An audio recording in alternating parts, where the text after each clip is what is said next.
सभी को जय सिया राम। और हम लोग रामचरितमानस लंका कांड के दोहा संख्या 88 पर हैं। राम और रावण का आमने सामने युद्ध हो रहा है। एक तो राम की सेना है तो दूसरी ओर रावण की सेना। रावण हृदय विचारा भा निशिचर संघार। रावण ने हृदय में विचार करके देखा कि राक्षसों का बहुत बड़ी संख्या में संहार हो चुका है। मैं अकेल कपि भालु बहु माया करूं अपार। मैं अकेला बचा हूं लगभग, और भालू और वानर बहुत अधिक मात्रा में है, तो मुझे अब कुछ माया रचनी चाहिए। देवन प्रभु ही पयादे देखा उपजा उर अति क्षोभ विसेखा। कहते हैं देवता लोग जो नभ से आकाश से इस युद्ध को देख रहे हैं, उन्होंने जब देखा कि भगवान पैदल है और रावण रथ पर है। यहाँ पर जो रामचरितमानस है, इसमें थोड़ा सा प्रसंग बाकी रामायण से अंतर में है। जब विभीषण जी देखते हैं, कहीं कहीं वहीं पर देवताओं के भी मन में ये भाव आता है और इंद्र अपना रथ भेजते हैं। यहाँ पर जब रावण अकेला अब राम से लड़ने के लिए, राम की सेना से लड़ने के लिए माया का भी प्रयोग करने वाला है, तब यहाँ पर तुलसीदास जी इस प्रसंग को लाते हैं।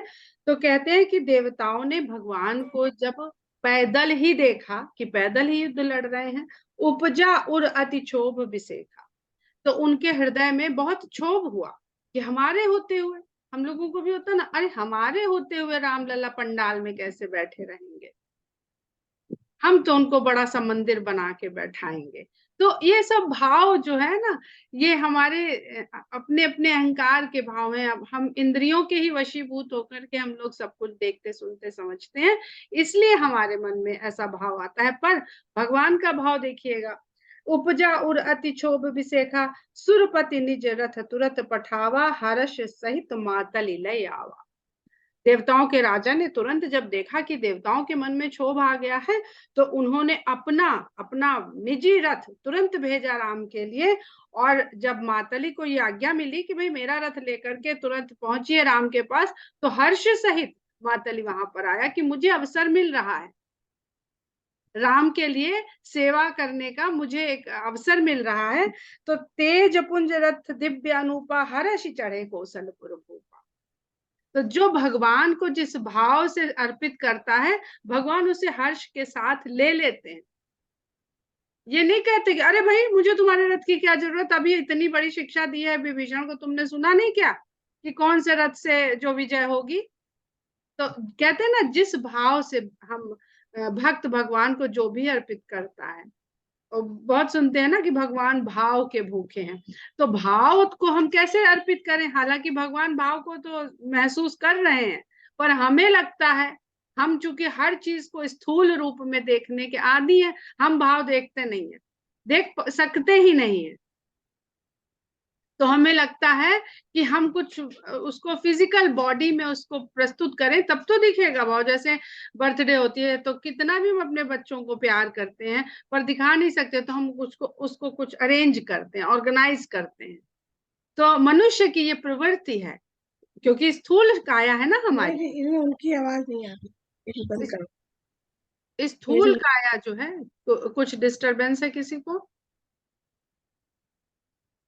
तो स्थूल शरीर से स्थूल वस्तु ही समझ में आती है। तो जब ऐसा तेज दिव्य रथ वहां पर जो अनुपम था, जिसकी उपमा नहीं की जा सकती, वैसा रथ जब वहां पहुंचता है, तो हर्ष चढ़े कौशलपुर भूपा। कौशल्या के राजा हर्ष सहित उस पर चढ़ गए। चंचल तुरग मनोहर चारी अजर अमर मन सम गतिकारी। उसमें बड़े ही चंचल और मन को हरने वाले घोड़े जुटे हुए हैं उस रथ में। अजर अमर मन सम गतिकारी, जो घोड़े हैं वो मनोहर हैं, चंचल हैं, अजर हैं, अमर हैं, और मन की गति के समान उनकी गति है। रथारूढ़ रघुनाथ ही देखी धाये कपि बलुपाई विसेखी। तो हम लोगों का जो ये शरीर रूपी रथ है, और उसमें जो मन रूपी घोड़ा जुता हुआ है, जो कहीं भी लेकर के उसको जा सकता है, अगर उसे हम उस रथ पर राम को स्थापित कर दें तो फिर वो रथ गलत दिशा में घोड़े नहीं ले जा सकते हैं। इसको एक एक चौपाई इसमें बहुत समझने वाली है। तो रथारूढ़ रघुनाथ ही देखी, धाये कपि बल पाई बिसे। अब इसके पीछे और भी कारण है कि रावण तो माया का विस्तार करने वाला है। अब जब माया का विस्तार होगा तो क्या होगा वो हम लोग आगे सुनेंगे। तो जब हम माया में घिर जाते हैं तब मन में बसे हुए राम जब हमको नहीं दिखाई पड़ते हैं तो सामने हम बैठते हैं, जाके मूर्ति के आगे, फोटो के आगे, किसी के आगे बैठते हैं, देखना चाहते हैं और देख करके हम उस बल को, आत्म बल को वहां से प्राप्त करते हैं। तो जब रथ में राम चढ़ गए तो जो भालू और वानर थे वो और अच्छे से देखने लगे राम उनको, और जब देख पाने लगे तो उनका बल विशेष रूप से बढ़ गया। सही न जाई कपिन कह मारी, तब रावण माया विस्तारी। और जब बल बढ़ गया, आत्म बल बढ़ गया, तो उन्होंने जिस प्रकार से मार करनी शुरू करी, वानरों ने जिस प्रकार रावण के ऊपर मार करनी शुरू करी, तो वो सह पाने के काबिल जब नहीं रहा तब रावण ने अपनी माया का विस्तार कर दिया। सो माया रघुबीर ही बाची, लक्ष्मण कपिन सोमानी साची, देखी कपिन निशाचर अनि, अनुज सहित बहु। वो माया जो रावण ने फैलाई वो केवल श्री राम को ही नहीं लगी, बाकी लक्ष्मण और वानर सभी को व्याप्त हो गई वो माया। तो लक्ष्मण जी, म्यूट करिए।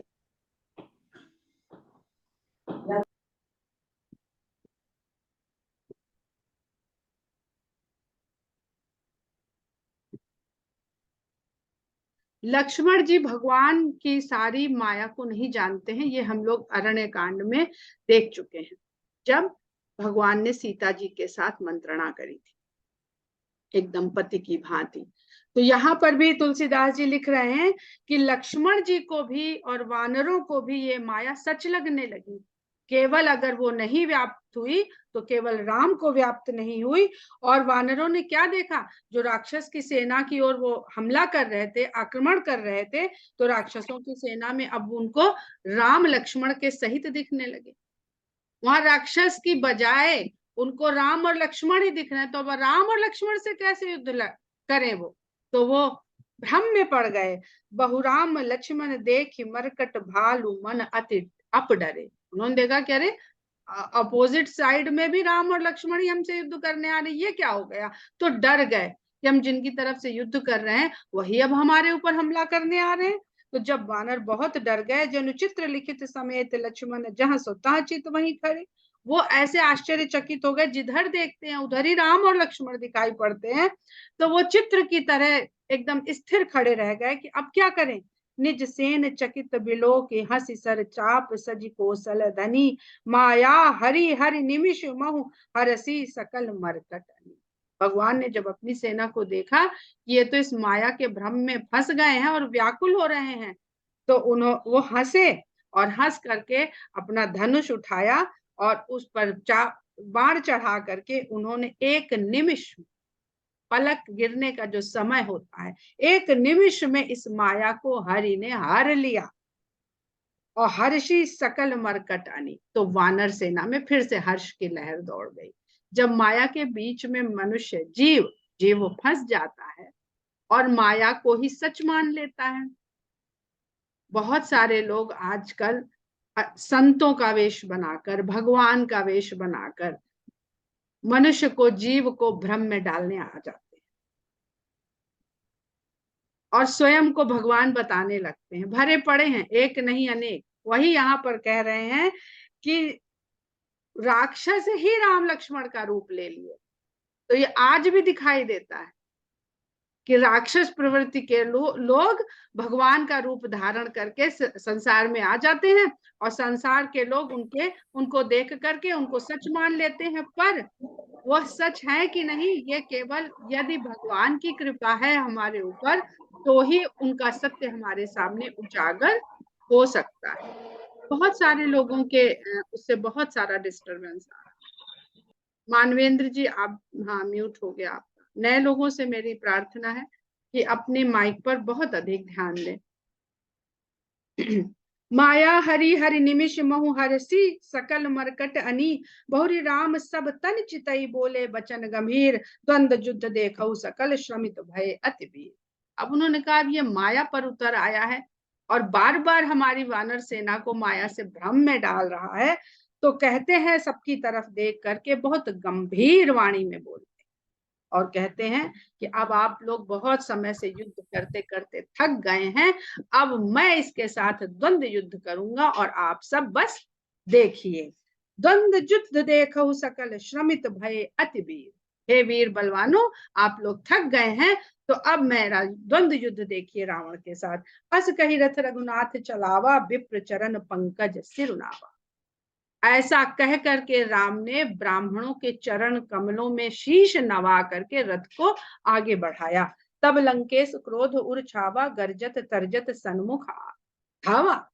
रावण ने देखा कि सेना को वहीं रोक दिया है और अकेला बढ़ के आ रहा है ये राम मेरी तरफ। बड़ा इसका पौरुष बढ़ गया, बड़ा कॉन्फिडेंस बढ़ गया है इसका। तब वो गर्जना करके ललकारता हुआ राम के सामने दौड़ता हुआ आया। जीते हुए भट संजुग माही सुन तापस मैं तिन्ह समनाही रावण नाम जगत जस जाना लोकप जाके बंदी खाना।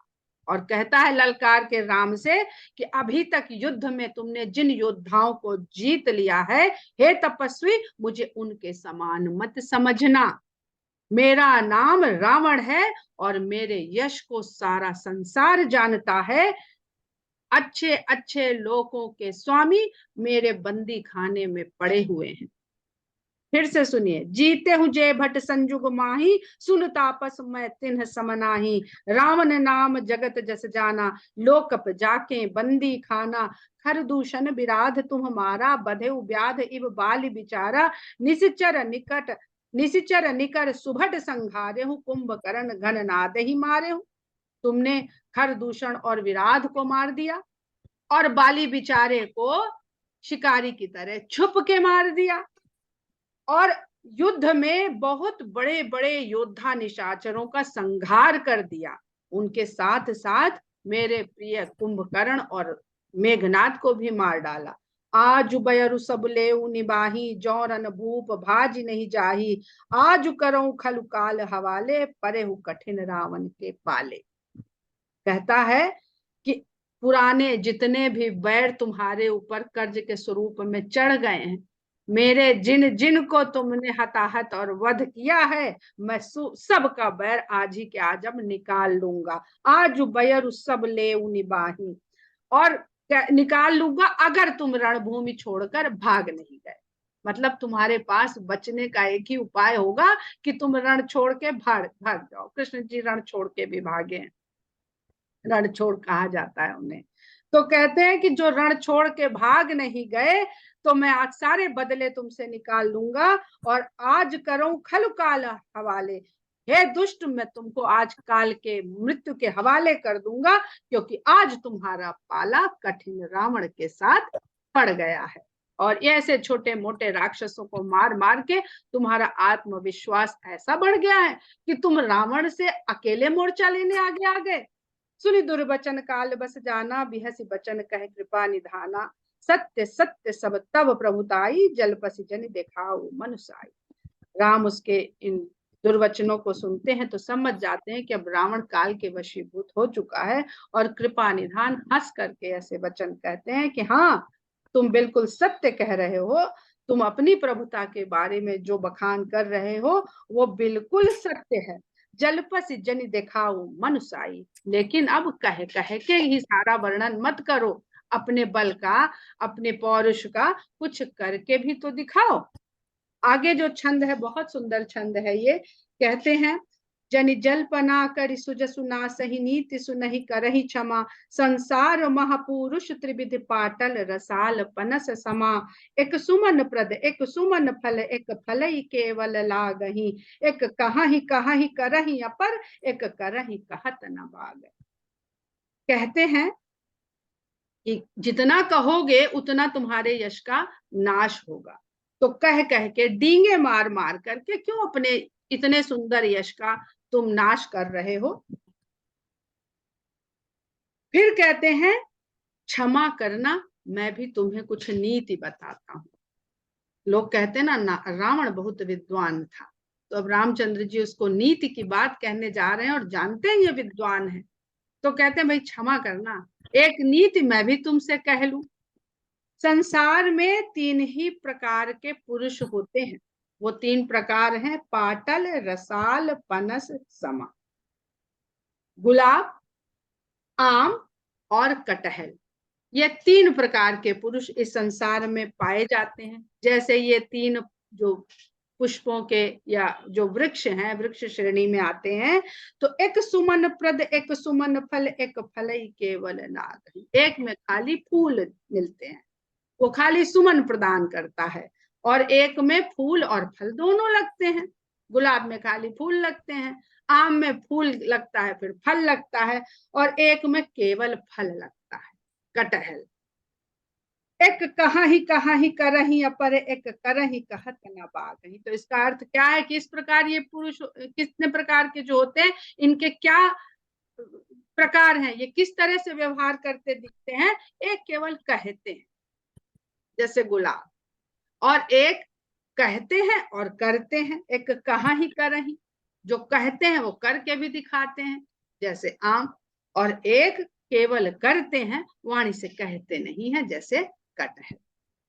राम बचन सुनी बिहसा, मोहि सिखावत ज्ञान, बयरु करत नहीं तब डरे, अब लागे प्रिय प्राण। तो रावण हंसता है और कहता है कि अब युद्ध भूमि में आए तो ज्ञान सिखाने लगे, जब बैर ठाना था तब नहीं डरे, और अब सामने जब हमें देखा तो ज्ञान की बात कर रहे हो, ज्ञान से हमको, बातों से तुम हमें जीतना चाहते हो, क्योंकि अब तुम्हें अपने प्राण प्यारे लग रहे हैं।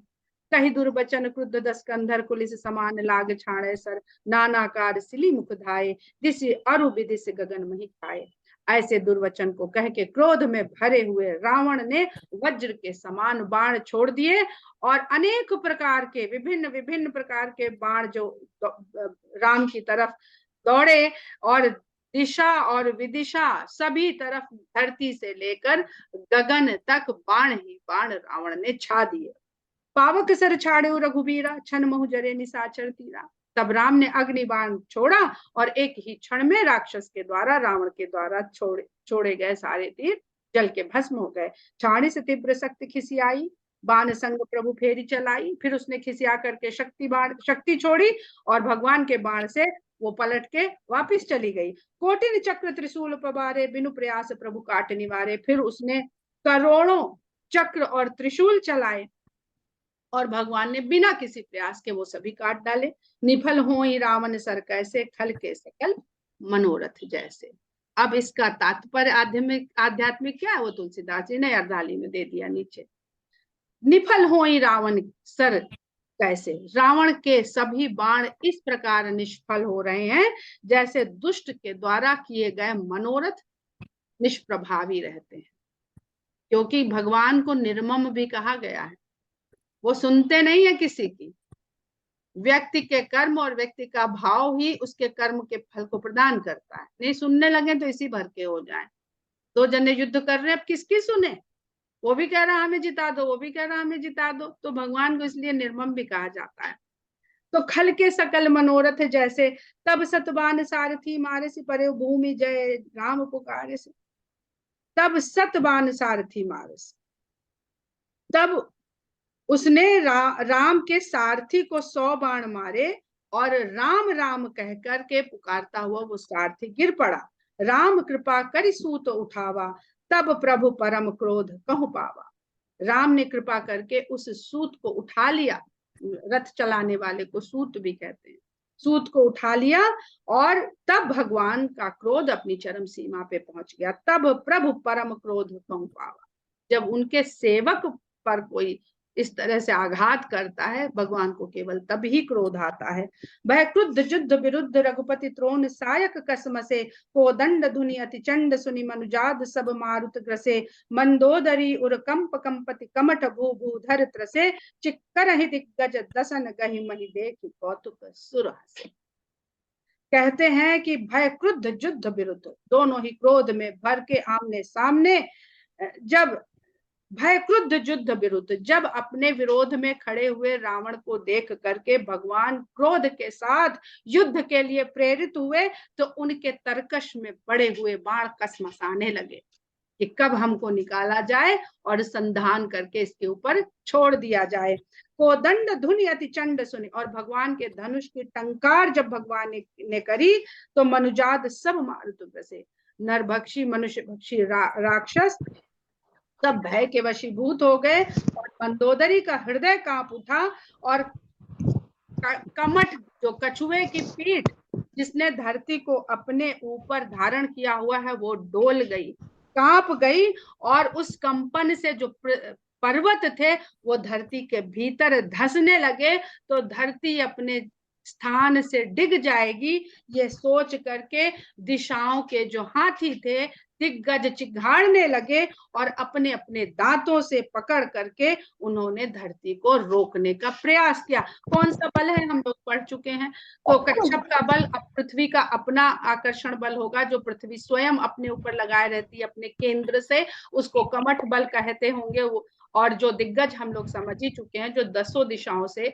आपसी गुरुत्वाकर्षण और मैग्नेटिक फील्ड हर ग्रह को अपने स्थान पर स्थापित रखती है, उन बलों ने अपने को लगाया ताकि धरती अपने स्थान पर टिकी रह सके। चिक्कर ही दिग्गज दसन गहि मही देख कौतुक सुर हंसे, और भगवान का ये रूप देख करके देवता लोग हंसने लगे, प्रसन्न होने लगे।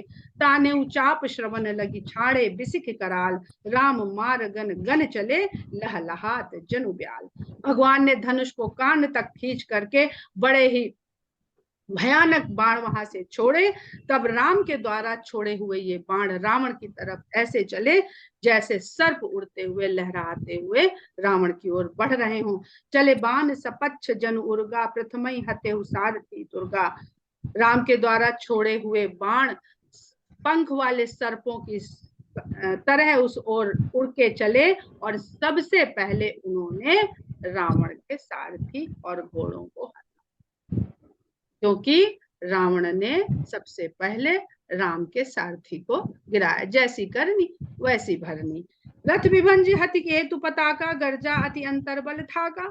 रथ उसका चकनाचूर कर दिया, उसमें लगे हुए पताकाएं ध्वज भी जमीन पर गिर पड़े।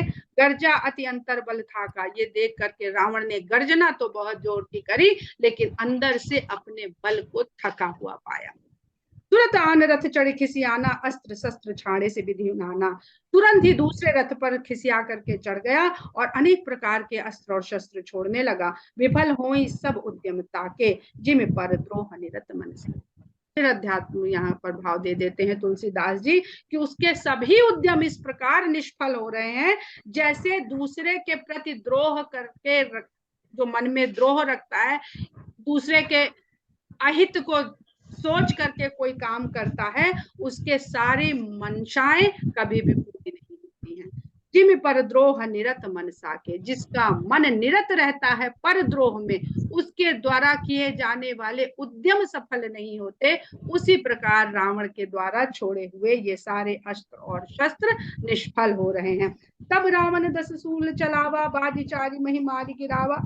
तब रावण ने 10 त्रिशूल चलाए और राम जी के घोड़ों को मारकर पृथ्वी पे गिरा दिया। तुरंत उठाई कोपी रघुनायक, घोड़ों को उठाकर राम बहुत क्रोध में आ गए और खैच सरासन छाड़े सायक, और फिर से धनुष को खींच करके उन्होंने तीर छोड़ दिए। रावण सिर सरोज बनचारी, चली रघुवीर सिली मुखधारी। रावण के शीश रूपी कमल के वन में राम के द्वारा छोड़े हुए बाण इस प्रकार चले। अब ये चिंतन करने का विषय है आप लोगों के कि भगवान का मुख कमल कहा जाता है, रावण के शीश को यहाँ पर तुलसीदास जी ने सरोज बनचारी क्यों कहा। 10 बाण भाल 10 मारे, निसर गए चले रुधिर पनारे। रामचंद्र जी के द्वारा छोड़े हुए बाण 10 सिर में 10 बाण जाके बिंध गए और वहां से रक्त के पनाले बहने लगे। स्रवत रुधिर धायो बलवाना, प्रभु पुनिकृत धरु सर संधाना। रक्त बह रहा है और उसी अवस्था में रावण दौड़ता है। भगवान फिर अपने धनुष पर संधान करते हैं। 30 तीर रघुबीर पवारे, भुजन समेत शीस मही मारे। और वो 30 बाण छोड़ते हैं जो उसकी 20 भुजाओं में और 10 शीश में जाकर के लगते हैं और वो धरती पर भुजन समेत शीस मही पारे और धरती पर गिरा दिए। काटता ही पुनि भय नवीन, राम बहुरी भुजा सिर चीरे। वो जितना काटते हैं उतने ही नवीन शीश और भुजाएं उगाते हैं उसके। राम बहुरी भुजा सिर छीने, राम ने अनेक उसकी भुजाएं और शीश छीन लिए। प्रभु बहु बार बाहु सिर हये, कटत झटित पुनि नूतन भये। ऐसा जाने कितनी बार भगवान ने किया कि उसके शीश और भुजाएं काटी, पर वो हर बार नए शीश और भुजाएं निकल आते हैं। पुनि पुनि प्रभु काटत भुज सीसा, अति कौतकी कौशलाधीसा। बार बार भगवान भुजाएं और शीश काटते हैं और ये देख करके भगवान को बड़ा कौतुक होता है। रहे छाई नभ सिर अरुबाहु, मानहु अमित केतु अरुराहु। और नभ तक शीश और भुजाओं का अंबार लग चुका है। ऐसा लग रहा है कि आसमान में अनेकों राहु और केतु आकर के मंडराने लगे हैं। जन राहु केतु अनेक नभ पथ, श्रवत सोनित धावही। रघुबीर तीर प्रचंड लागही, भूमि गिरन न पावही। एक एक सर सिर निकर छेदे, नभ उड़त इम सोहाही। जन कोपि दिन कर निकर जहता विधुंतुद पोहाही। अब बैक टू बैक बाण चल रहे हैं और फटाफट नए शीश और भुजाएं उग रहे हैं। तो इस प्रकार इस तेजी से ये प्रक्रिया हो रही है और बाण के साथ वो मुंड और वो भुजाएं आकाश की ओर बढ़ते जा रहे हैं। तो ऐसा लग रहा है और एक के बाद एक जा रहे हैं, तो अब वो पृथ्वी पर गिर भी नहीं पा रहे। इस तेजी से शीश काटे जा रहे हैं कि पूरा आकाश तक वो भर गए हैं और पृथ्वी पर गिर भी नहीं पा रहे हैं। एक एक सर सिर निकर छेदे, नभ उड़ती में सोई। और एक एक बाण में कई कई शीश इस प्रकार छिदे, मतलब एक बाण मारते हैं और 10 शीश उसमें ऐसे गुथते हुए चले जाते हैं, जैसे सुई में हम लोग फूल डाल के ऐसे पिरो देते हैं माला बनाने के लिए। तो इस प्रकार एक एक बाण में शीशों के समूह गुथ गुथ के आकाश में उड़ते हुए दिखाई देते हैं। जन कोपि दिन कर निकर जहता विधुनकुद पोहहि। ऐसा लग रहा है कि वो जो राहु और केतु भुजाओं और शीश के लिए लिखा है, तो जो सूर्य की किरणें हैं जब आकाश मार्ग से आ रही हैं, तो वो इन राहु केतुओं को गूंथ के अपने में लिए ले रही हैं। किरणों में वो शीश गूंथे हुए हैं। ऐसे भगवान के तीर में रावण के शीश गूंथे हुए दिखाई पड़ रहे हैं। जिम जिम प्रभु हरुता सुसिर, तिम तिम हो ही अपार। सेवत विषय विवर्ध जिम, नित नित नूतन मार। जैसे जैसे प्रभु उसके शीशों को भरते हैं, काटते हैं, वैसे वैसे ही वो बढ़ते जाते हैं। जिस प्रकार विषयों का भोग करने से जितना हम विषयों की पूर्ति करते जाते हैं, विषय कामनाएं उतनी ही बढ़ती जाती। तो ये जो रावण के शीश हैं, ये वो इच्छाएं हैं और भुज वो भुज बल है जो उन इच्छाओं को पूर्ति करने में सदा लगा रहता है। कर्म, भुजाएं प्रतीक हैं कर्म का और शीश प्रतीक हैं इच्छाओं। यहीं पे जागती है ना सारी, यही प्लानिंग होती है सारी। तो जिस प्रकार हम जितना विषय रस को भोगते हैं कि अब ये पूरा कर ले, इसके बाद कोई इच्छा नहीं होगी, पर इच्छाएं तो होती चली जा रही हैं। एक के बाद अगर दूसरी खत्म कर रहे हैं तो तीसरी आ रही, चौथी, अनंत। यहाँ से वहां तक देखिए, अगर हमको भी अमरत्व प्रदान कर दे ईश्वर, तो हमारी इच्छाएं समाप्त नहीं होंगी। हम उन इच्छाओं को पूरे करते हुए संसार में सदा रहना चाहेंगे। अभी 80, 90, 100 साल की उम्र में तो वही हाल है। कौन जाना चाहता है? चाहे जितनी मशीनें लगा दो, पर हमें यहीं रहने दो, अभी हमको यहीं रहना है। तो जीवन की इच्छा ही जो इच्छाओं की पूर्ति के लिए संसार में बने रहने की इच्छा ही हमें मुक्त नहीं होने देती है। यहीं पर आज हम लोग दोहा संख्या 92 पर ही विराम देते हैं। जय श्री राम।